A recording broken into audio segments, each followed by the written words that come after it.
Probiotics, prebiotics, antibiotics. What a confusion!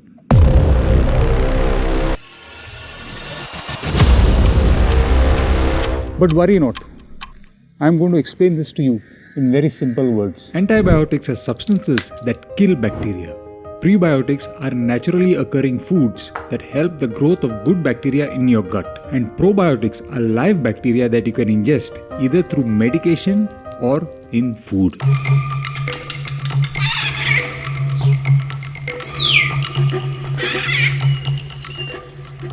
Your gut has trillions of microorganisms, mainly bacteria, which constitute your microbiome.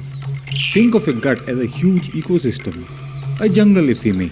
In this jungle, there is a constant tussle amongst these bugs for survival. In this jungle, there are good bugs and bad ones. A perpetual battle of push and pull to ascertain dominance. If the bad bugs win, we can have a situation called dysbiosis, causing you disease.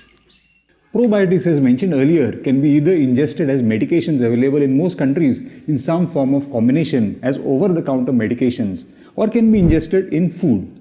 One has to remember that bacteria, to have probiotic properties, have to survive an arduous journey through the intestine.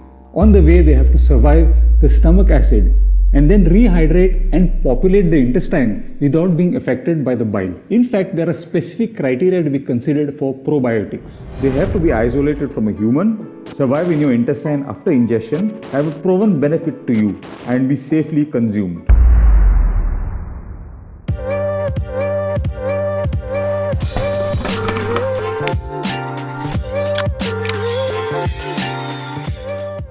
Also, when you use antibiotics for any infection, along with killing the bad bacteria, it also ends up killing the good bacteria in your microbiome, creating a further imbalance in your gut bacteria.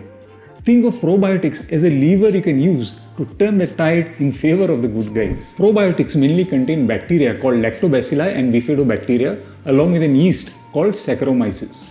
It is impossible to replace your entire microbiome with these bacteria, but you could use these as reinforcements to turn the tide in the favor of the good guys.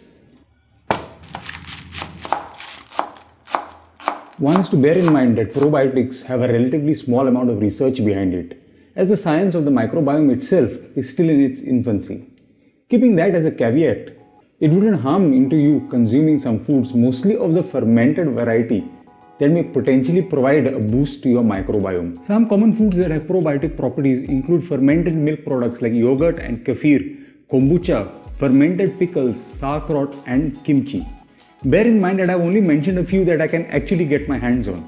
You need to bear in mind though that very often the yogurts and kombucha which are commercially available in the market are actually devoid of cultures and are just laden with sugar.